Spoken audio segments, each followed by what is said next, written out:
Good afternoon, ladies and gentlemen. Gyle here, and welcome back to the Forged Alliance Forever promotional series. I've got something a little different for you guys today. A couple of 1v1s back-to-back featuring one of your all-time favourite players. That would be Zock, or as he's always more historically well known as just plain Zock. One is going to be a custom 1v1, and one is going to be a ladder match. Don't worry, I'll have some more team games coming for you in the future, guys, but I've had a lot of people asking for more Zock coverage, one of your favourite players. So here we are, and they're going to go back-to-back. And also, if I sound a little bit ill today, as I have done many times of late, it's because something is brewing again. I tell you guys, you end up having kids, and they are so rewarding. They really are. They're the most rewarding, wonderful things. Nothing will bring you more joy than to make that child smile or laugh, or to help him with his homework or whatever it might be. But it's a trade-off, because they're also fantastic harbingers of plague.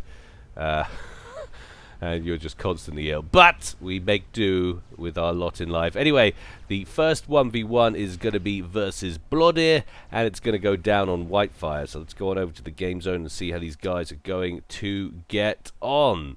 Whitefire, and as I've been saying, every single cast for about the last 10 years is, well, one of my all-time favourite maps. Yes, Carl, we know. Well, actually, I'm not as historically keen on it in the 1v1 setup. It does make a phenomenally good 3v3 map. You've got this front island here, where you get a lot of action going across the water there, and it's like essentially three mini battles all combined into one that evolves as time goes on, as many maps do, but it really is fantastic. But I'm sure this will be a cracker. Let's take a look at our players.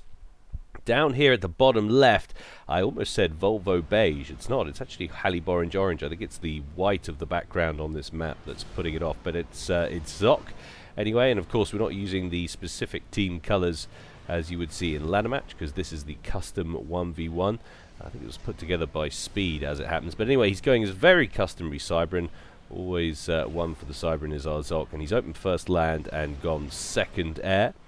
And his opponent up here at the top right, the very regal purple, it's Blodir, and he's also going Cybran, so it's a Cybran mirror matchup, and he's also opened first land, keeping us guessing about where he's going to go next. Now, of course, there's a ton of reclaim that you've got to snatch up on this map, not just with the icebergs and the trees, but also in the form of these wrecks. You can see that's I'm sure that's a T2 one, isn't it? T2 Aeon naval shipyard there, which has been destroyed. Another one over there, and they've changed this map actually. This Whitefire version 2, they used to have, I believe it was Salem wrecks kicking about this little coving here, but that seems to have disappeared now. I think that was done quite a while ago. This map emerged some time in the last couple of years.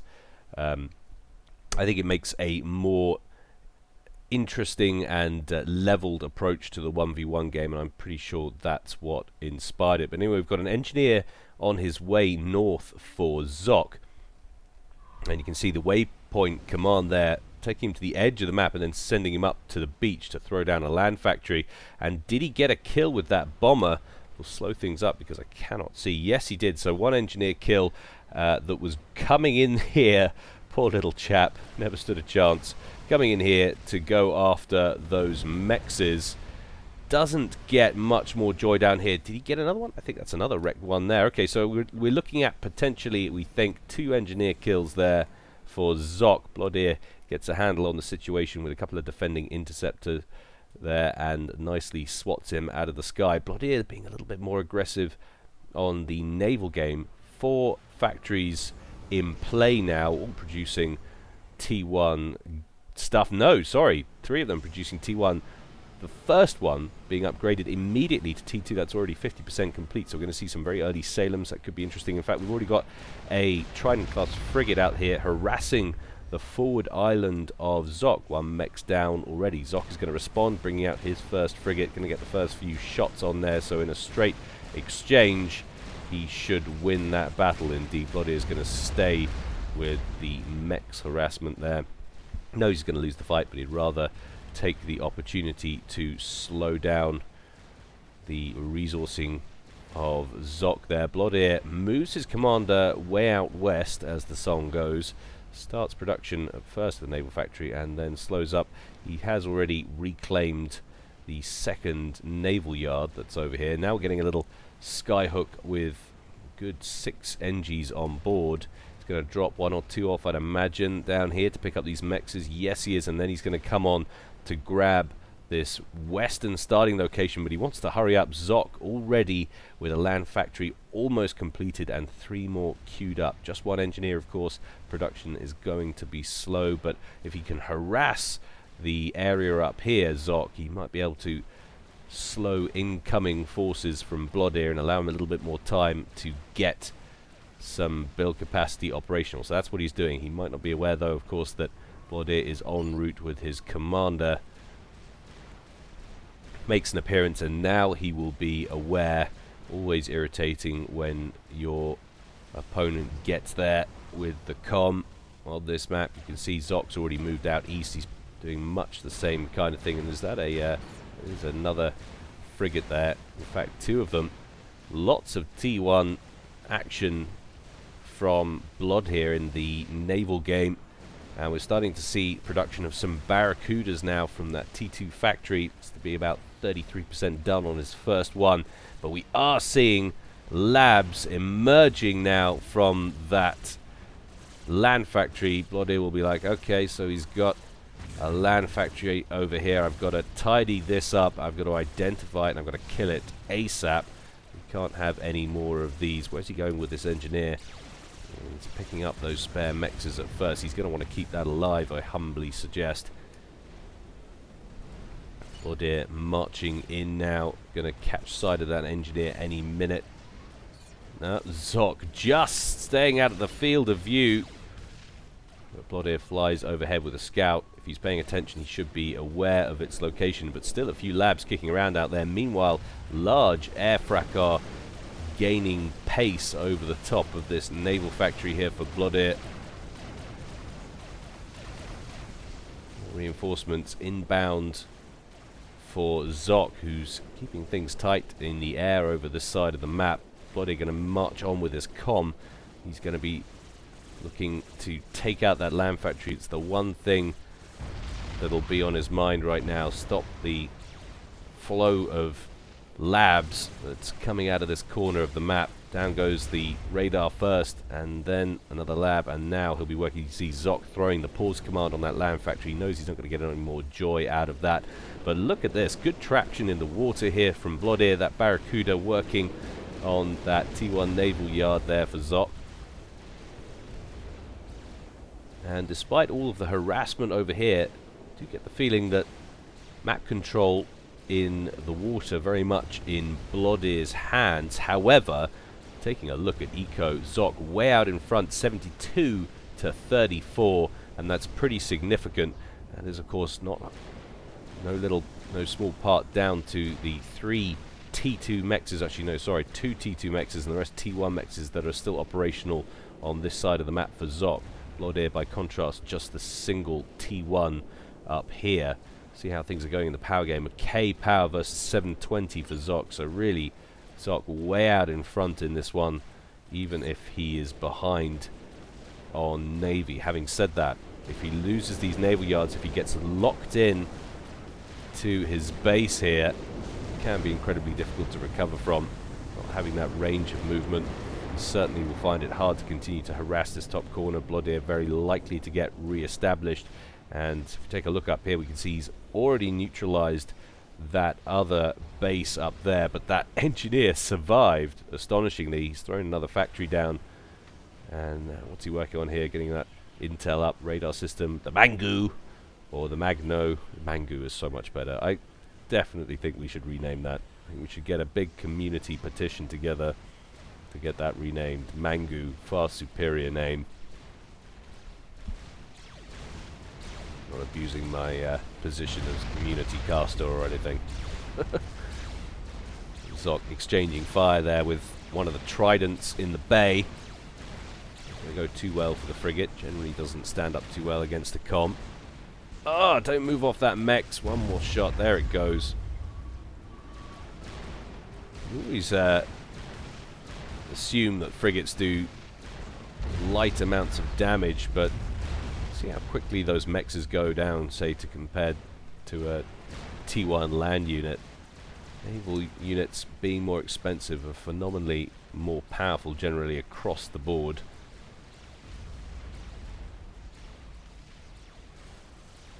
And that's now been discovered up there. Engineer dead. He was valiant. Victoria Cross required, I think, for his service, albeit posthumously.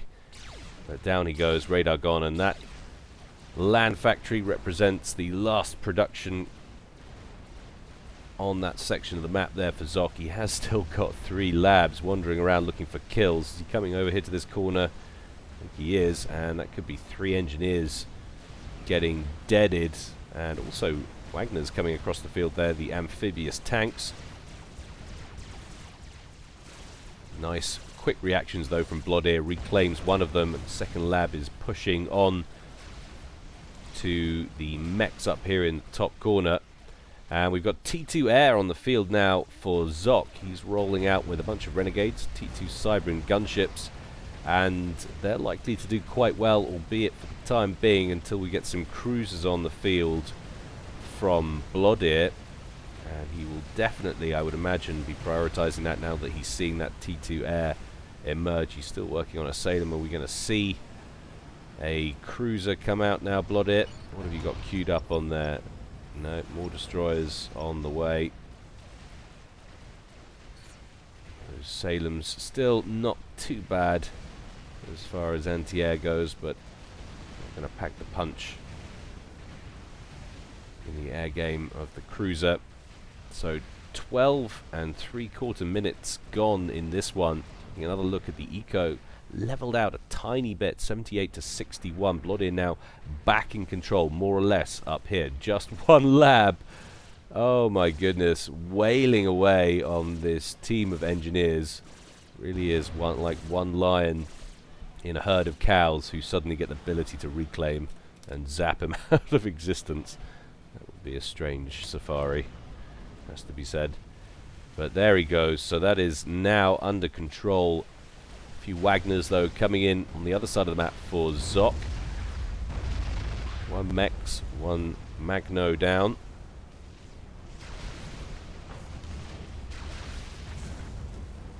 Blodir looking to establish a little bit more defense on here. It's throwing together some T1 PD, but those Wagner's going to roll on right past it.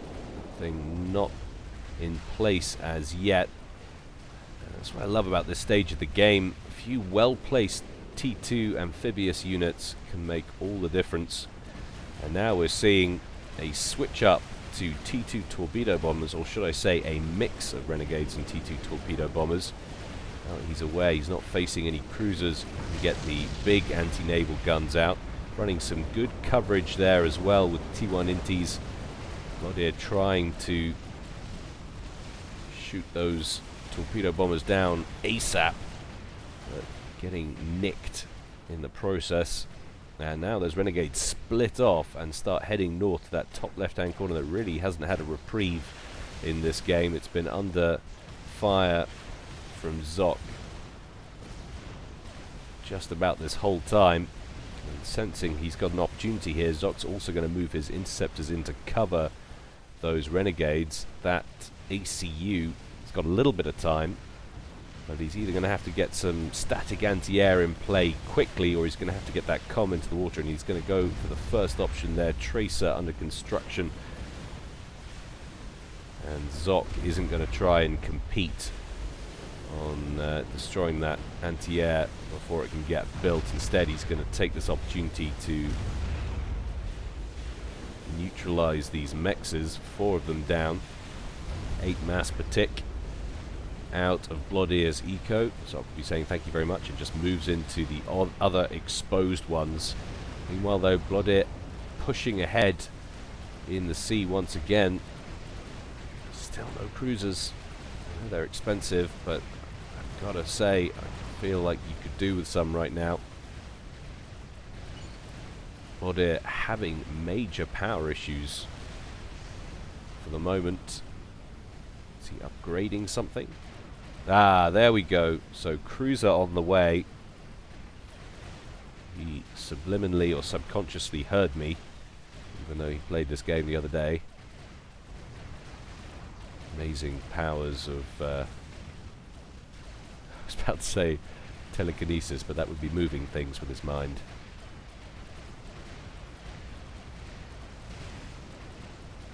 These SOPCOM players, very talented individuals indeed. The ability to telepathically think across time. It's one of those excellent German traits.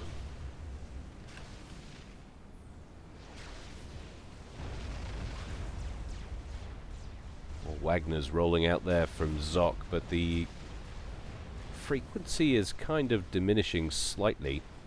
And you take a look at the amount of naval units on the map. Blodir is actually creeping ahead.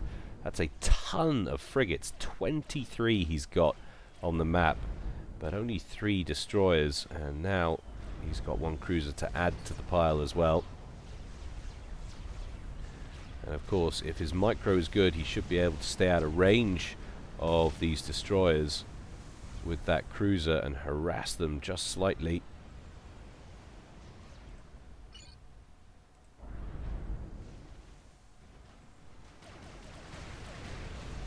You can see that red line on it there. It's still a decent range actually on the destroyer. I could be talking absolute rubbish. I always thought the Siren outranged the Salem, but their firing arcs look pretty similar. And mass overkill deployed to one poor frigate that seems to have anchored in very uncertain waters indeed, joining his friends at the bottom of the sea there. Not the best place to park your boat. Zock now way ahead on eco, 124 to 70. Taking a look at the reclaim side of things, 17,271 for Zock, but a little bit more for Blodir. Not incredibly surprising. Most of the combat has been in his territory. Handful of Salems here running away from Blodir's fleet, as well as sonar platform. He doesn't want to lose that if he can avoid it, but there's not really a lot of places for him to run to. 2 Salems looking like they could get caught. They're going to go down. Another one rolls into the mix. Zock getting an upgrade on his commander here. We'll be seeing some onboard torpedo launchers sent this way. He's got T2 tech already. More Salems enter the mix there for Zock. And of course, the engagement in this section of the map for Zock, it's going to cause a little bit of extra collateral damage as these engineers and mexes get picked off in the crossfire.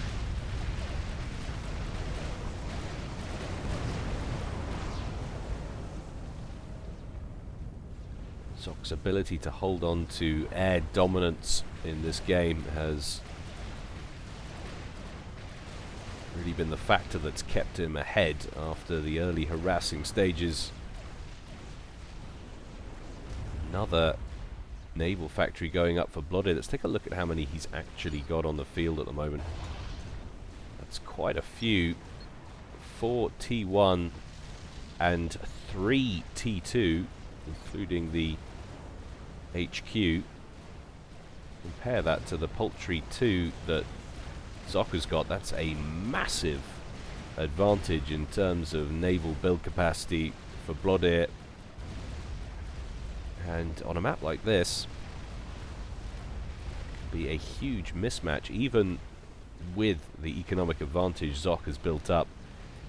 It's running at almost twice the mass output and almost twice the energy. Sometimes in SOPCOM you just get overwhelmed by numbers. Zock now 75% complete or so on that upgrade. I wouldn't be surprised if that was T3. Get some harms in the action to shut down this naval spam. Harms, of course, the T3 ambushing system for Cybran, the naval ambushing system.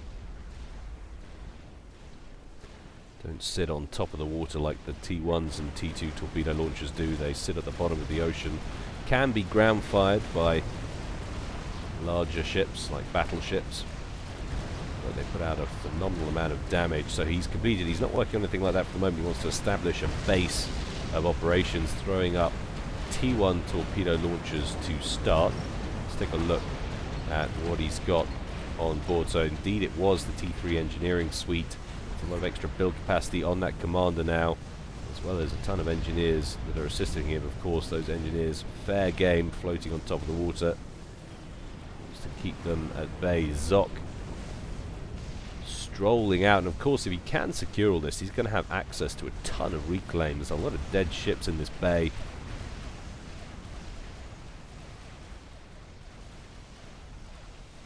So looking quite dangerous down here. Blodir, though, possibly with an open door to this side of the map.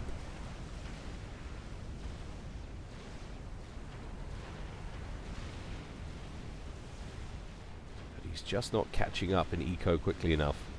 Last time we mentioned it, he was on about 70 mass. He's up to 78. That was a good 4 or 5 minutes ago, I believe.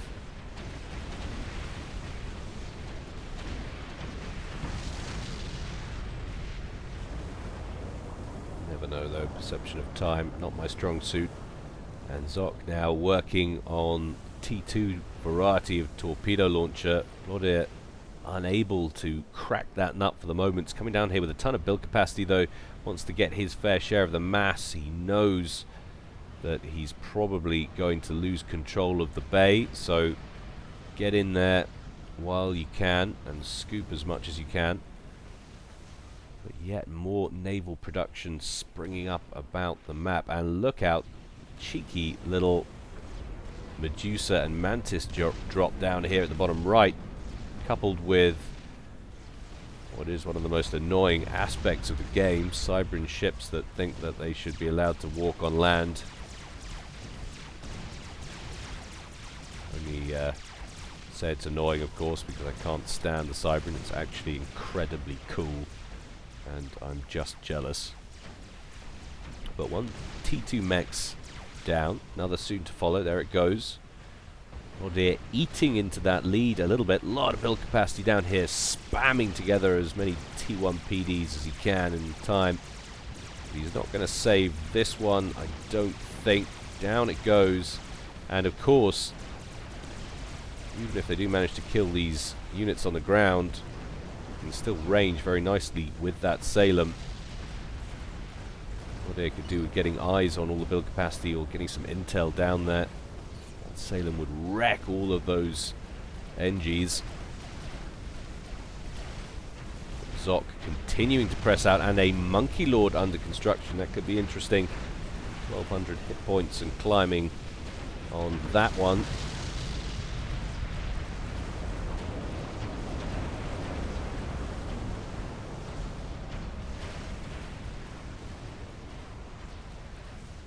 Just want Blodir to come around this side with something. Put some pressure on. Force Zock to retreat back. Stop this push out, because the further he gets out, the more reclaim he's putting behind the front line for him to scoop in relative safety.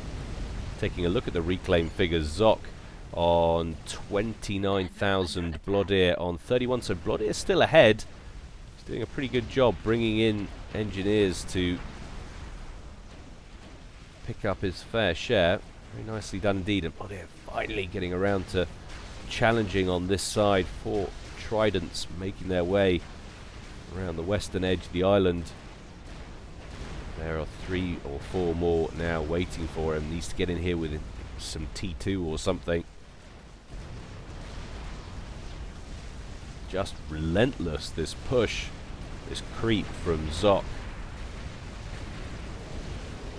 He needs to be careful. Commander with head above water is now getting targeted, and he's down into the yellow, 7,700 HP. He decides, no, that's one step too far. He needs to back up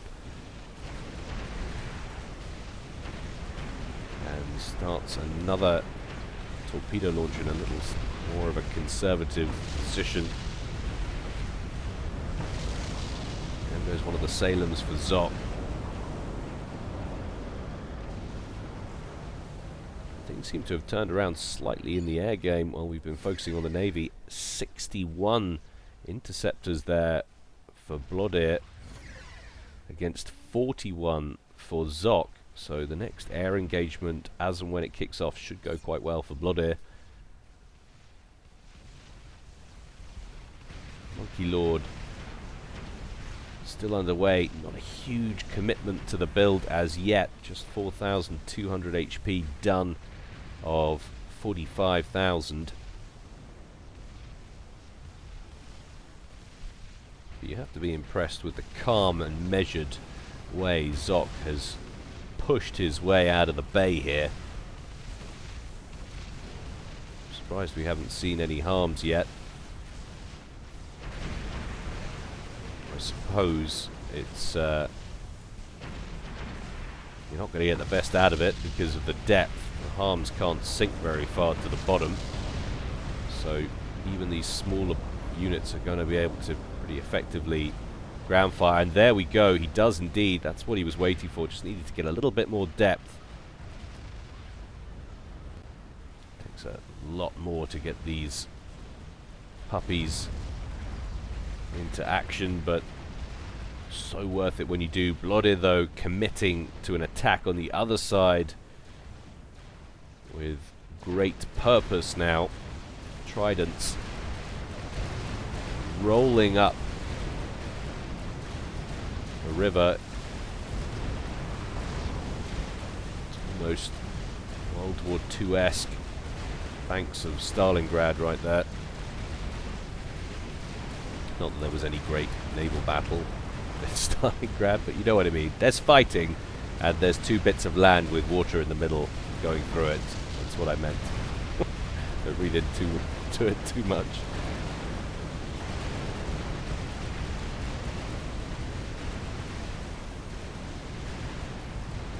Ranged firepower coming in now from Blodir, and that air battle finally kicked off over the top of Zock's base, and it's an absolute mess. We're seeing some Corsairs coming in now and going after the T2 power grid. In fact, two of them destroyed now. What's that done to Zock's power? Well, he's on the bread line when he's at full production capacity.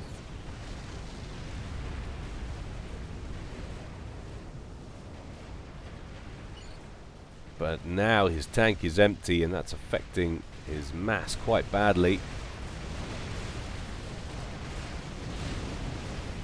So that sudden dramatic shift to the air for Blodir buys him a little bit more time. If it was any other game, this level of map control, you'd be expecting a clear win.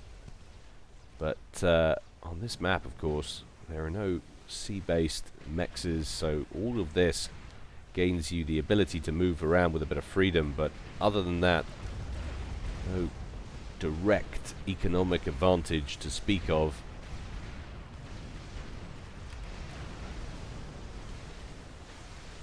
Does manage to pick off the hydrocarbon just as his Salems are forced to retreat. One of them probably not going to escape. It's going to be close.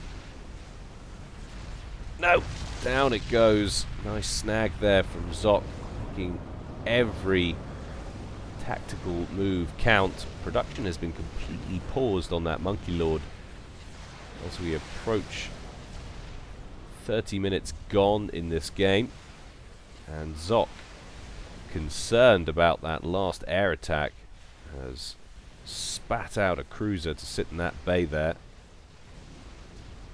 But already 13 ship kills on that Harms.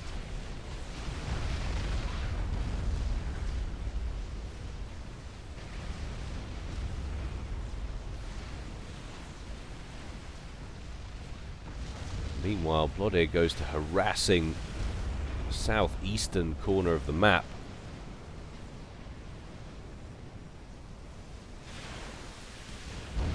is all 4 of those core mechs out of commission now. But still, Zock so far ahead in developed mass, 142 to 101, and he's now on 60,000 mass in reclaim in this game so far. That is double what we're seeing more or less from Blodir. Again, not surprising. Recent combat has all gone down on this side of the map, but that has to cause Blodir problems soon. That's a huge amount. That's an extra experimental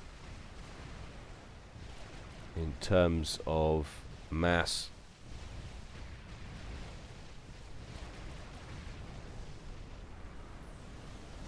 That Monkey Lord nearly complete now, about to go green, approaching 75% done.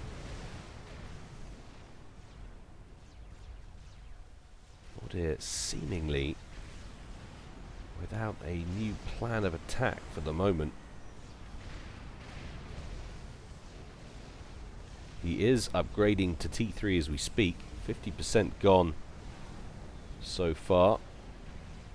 Approaching 60.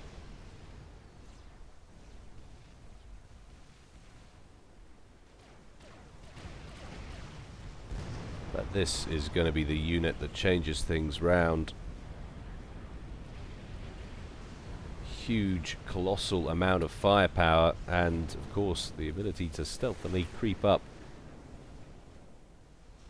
on his opponent. And there's not much on the beach. There really isn't, and even though we've seen a heavy commitment to the air game, what he'd be wanting to deal with that would be gunships. He's really got his Corsairs.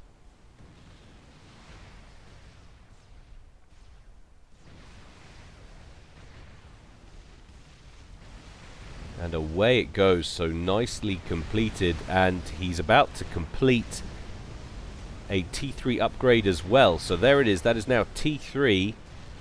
And that's only shortly after Blodir has completed his first Galaxy-class battleship, coming to around 25% done for Blodir. And those do tend to dramatically alter the nature of a game. You think about these small little battles that have been caught up here and here.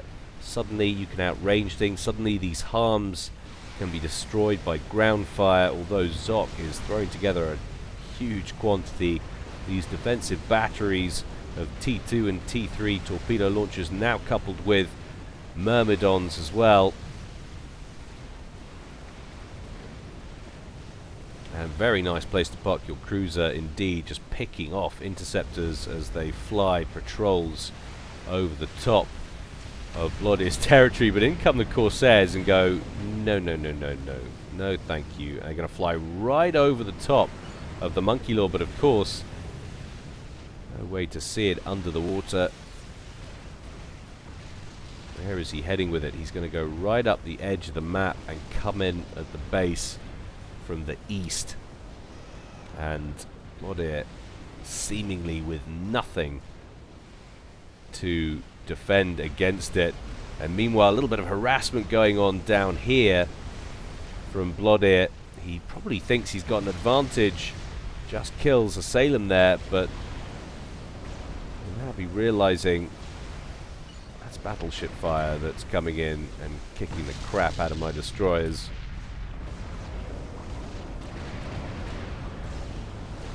Very annoying indeed. Just could have got in there and taken that factory down, killed some of that build capacity.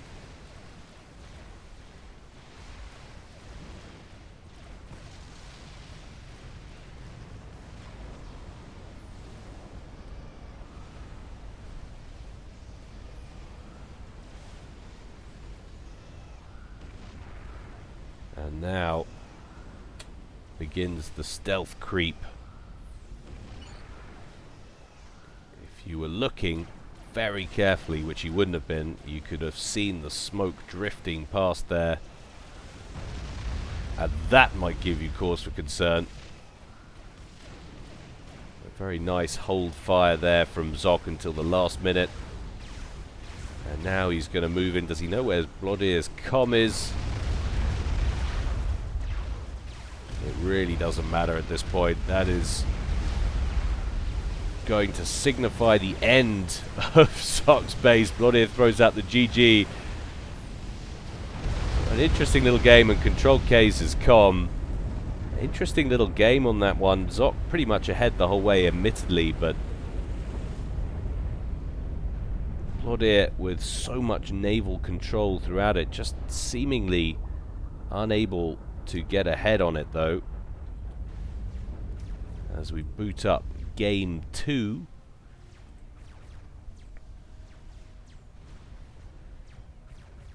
Which will be Zock versus Blackheart on Emerald Crater.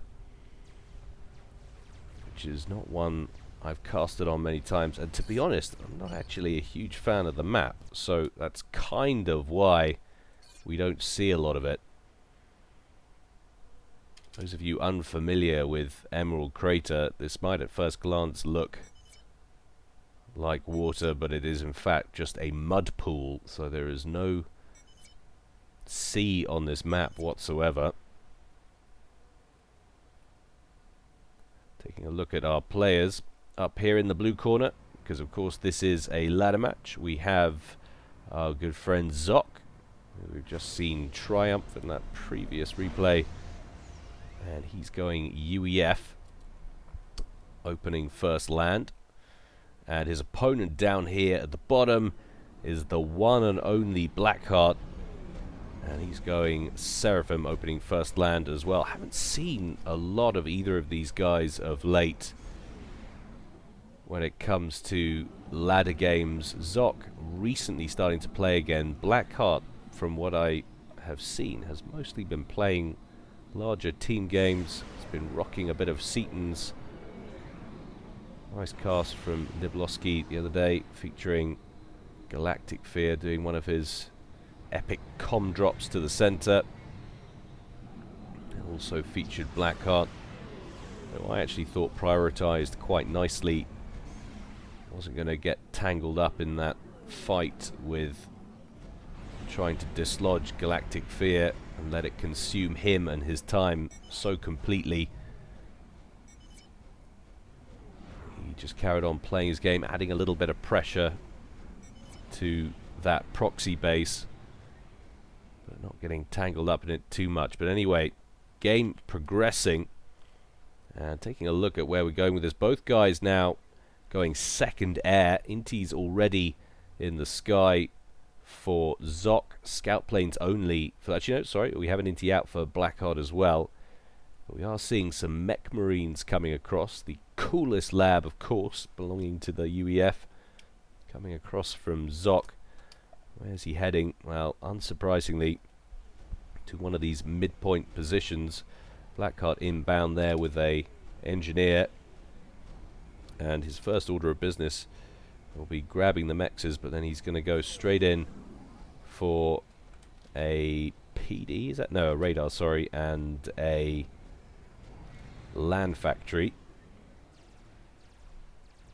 Air engagement kicking off to the northwest. The lack of intel on this map is actually one of the biggest aspects of its, well, tough nature. A lot of ground to cover. You can see this is running at +2, and those are strikers.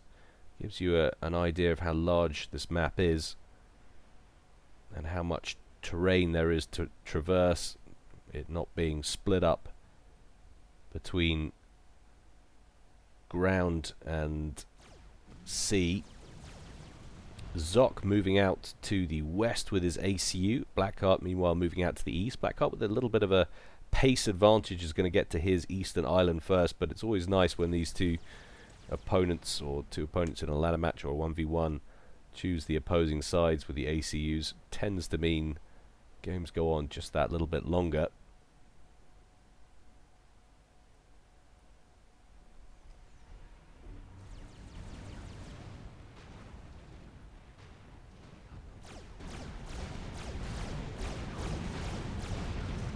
First minor engagement then in the center between a couple of strikers and a couple of thams. That's not going to go well for Zock, although fantastic micro, keeping those strikers alive for as long as possible. Manages to get a consolation prize of an engineer kill before those 2 units are neutralized. But a little bit of bombing action coming in there from Zock as well, picking up 1 kill there, probably a roaming engineer, that's fair to say. He's going to come on into this top right hand side as well, going after one of the mexes.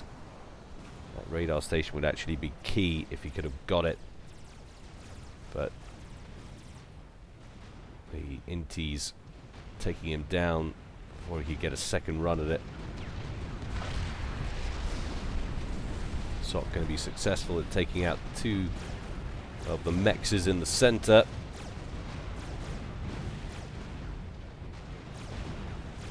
Lots of very nice concentrated micro there from Zock. Why can't my tanks ever do that? Perhaps it's because I've got them running at +2. It exaggerates the movements. And look at that, still going. Picks off the engineer. Engineer does manage to complete the mass extractor. Very nice work indeed. And still these thams having trouble locking down this small band of tanks, which has now been diminished to 2, but about to be reinforced with a whole lot more. And Zock actually making moves here with just a handful of units in the central island. Nice little grab from Blackheart, not going to keep it though. Quick reclaim from Zock, deals with the engineer, and now he's going to snag back that mex. A few units creeping up the eastern edge of the map as well, wanting to get up onto the plateau here. Small path leading up to these back corners, which house a hydro, 3 more mexes. Zock, though, of course, with land factories, both of them already in play, would be very surprised if it wasn't the same deal down here for Zock. He's actually chosen to make a little air facility down there instead, and land on the other side, taking advantage, I guess, of the connectivity bonus from that hydro. But these games on Emerald Crater always turn into general messy, almighty land spam nightmares. So much on the map. You take a look at it from Zock's perspective, and it's so patchy, and you think all of these dark spots, places you've got to contend with, all of these areas you've got to worry about. But a simultaneous drop, just to make life difficult, occurs from Zock, 1 on each bottom corner plateau. Engineers at the left and right, so we'll see some kind of proxy bases going up, I'm sure, for an assault on the rear corners. Blackheart has discovered them though, and deals with the whole lot in about as cost-effective manner as you could possibly hope to manage. 1 bomber taking out all of those, 5 kills, very nicely done indeed. Will he suspect that there's something else going on the other side? Knowing Zock, he should probably consider it. Interceptors massing in the middle there for Zock. Taking a quick look at Eco though, very close indeed. Blackheart may be a snifter ahead, but there really isn't that much in it as the 2 values fluctuate up and down. Blackheart actually ahead on reclaim as well, more or less 3-1. Whether or not that trend continues remains to be seen. Zock successful in establishing a couple of land factories in the bottom right hand corner.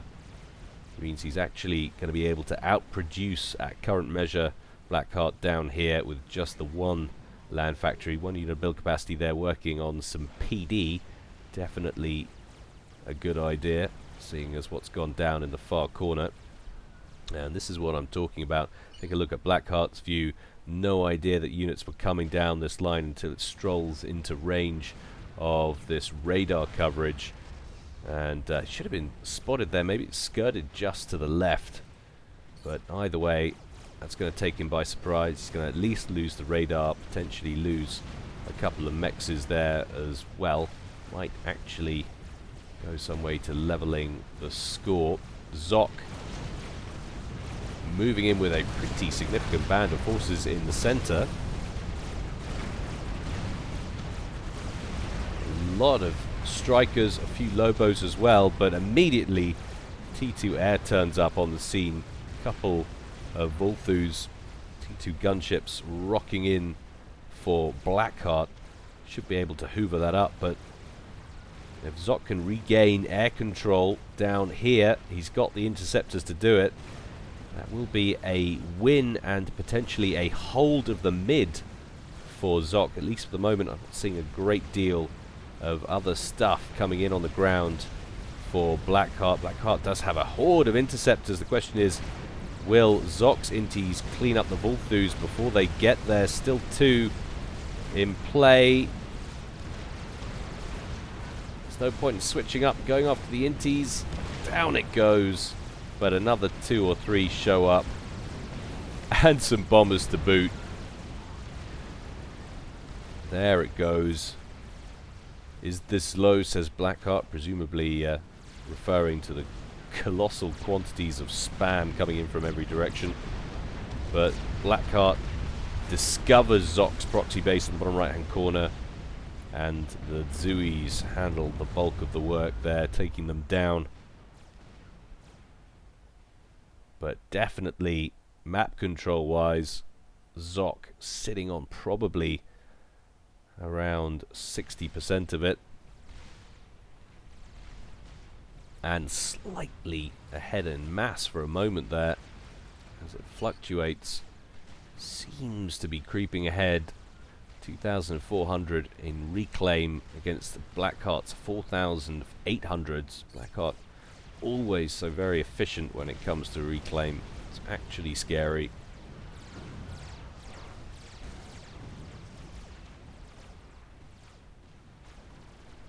But it does concern me how light Blackheart is looking on the ground. He is going to make a push up to this other midsection up here.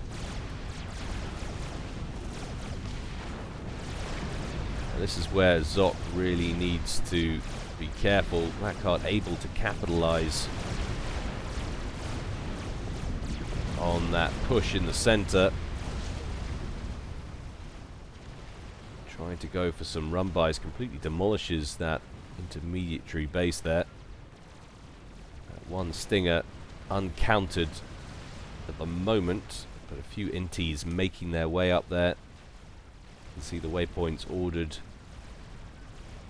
issued to keep them at bay from any of Zock's forces, and the battle just losing all kinds of cohesion now. We've got fracas going on all over the place, air skirmishes over here, ground battles over here, run by up here. 2 random units made it right in around the back of Zock's base. However, that is a T2 mechs, and those 2 strikers will take a while to chew through all that HP.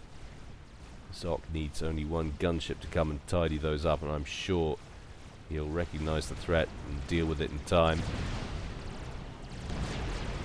Zock quick to try and re-establish the base up here. Maybe he was too quick. Build capacity killed off before that land factory could go online. Indeed. No joy there. Thought he'd done enough, and it just goes to show how difficult it can be. But nice push down here at the bottom left from Zock. I was just saying how difficult it can be to keep tabs on a battle on Emerald Crater. So many angles of attack, and this time we've got a lot more archers in the mix. Tons of mobile anti-air actually dealing with those gunships incredibly effectively. A nice bombing run from Blackheart. T1 bombers taking out a large chunk of the center of that pile.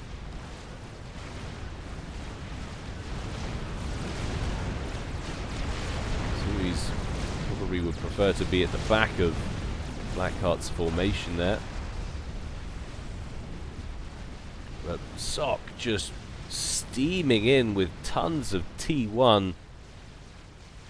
Still unable to secure that midpoint, and still has a slight problem coming in around the back, but Blackheart very thin on the ground on units. He has upgraded to T2 land. We've got some Ilshivers in the mix. They will help sort this situation out dramatically. Build capacity in the base, throwing together T1 PD as quickly as they can. In come those strikers, and look at them get wrecked. You have to love the Ilshivers. Unless you're Lexi, then you're allowed to hate them. Lexi will understand. Nice gunship attack in the east from Zock. Look at them take down that land factory.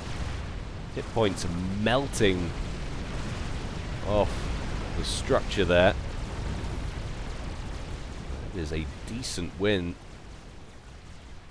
Pace of game has picked up significantly, and Zock, instead of forcing the issue on the main base as yet, concerned, I guess, with the amount of firepower represented by those Ilshivers, has wheeled left and instead is going to assault the bottom left plateau that he was unsuccessful at proxy basing earlier. Blackheart dedicating himself to some quite heavy T1 bomber play. Oh, that was begging for a bomb in the center of those there for the moment as they clump together. Alas, get the solution on it.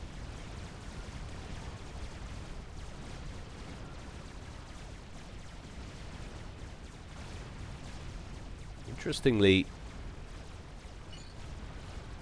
well, he's bottlenecking power at the moment, Blackheart, but when he's at full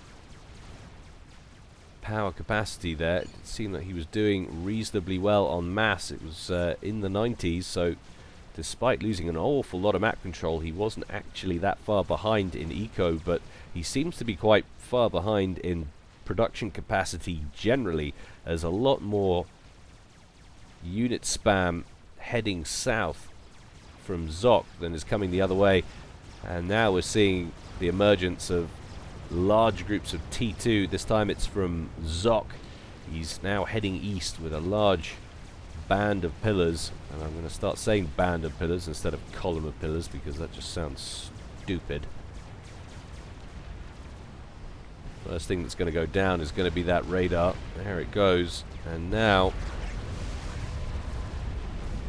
that eastern base is significantly under threat, and don't forget that is the base that's housing Blackheart's ACU. There is no water for him to hide. He can't decide really what to build. T3 anti-air, T1 PD, T2 PD. Gets one T1 PD online, throws an overcharge into the pack of the pillars, but he's got to be worried about these gunships. There is a unit of stationary flak back here. Thankfully he's got those three Ilshivers we saw earlier. They must have made their way up there, or he's reproduced them actually out of these factories perhaps. And either way, he's wisely backing up out of it. In come the Stingers, and they get nicked by that static flak there. You see the amount of damage that it does. Zock, if he takes out that flak though, he can bring those gunships back in. There's nothing else coming out of these factories that's going to help him. No flak on the way, just Ilshivers, and down it goes. In come the gunships straight onto the comm. We have got some reinforcements coming in from the west, but another wave of gunships coming in as well. Blackheart hastily throwing together T1 anti-air defense as quickly as he can. Zock simply transfers the fire back onto those. In fact, he's going to split it and half go after the T1 PD and half go after the comm. And then he's going to change up again and go all out after the commander. Blackheart down to 6,500 HP and falling. Then he's going to switch again. It is battle of the build versus battle of the gunships. And it seems to be going the gunships' way. Tons of interceptors hovering overhead, protecting those gunships from any potential counterattack. But Blackheart now evaporating. And down he goes after 26.5 minutes. Zock emerges victorious. Very nice and convincing play. And if he hadn't done it with that gunship push, you just get the feeling he would have managed it anyway. What have we got coming in here? That looks like a TAC missile attack that's been going on as well. And that's what always astounds me. You look at the amount of control that it would take to manipulate that battle, all the things he'd have to do. That would take all of my attention, and yet still they're fighting battles over here. He's launching TAC missiles over here. The level of coordination, the amount of multitasking, sometimes I think these high-class German players are simply women. That is how they're able to do it, because men shouldn't possess that functionality of multitasking. It is just insane. Kudos to Zock. Hope you enjoyed that, guys.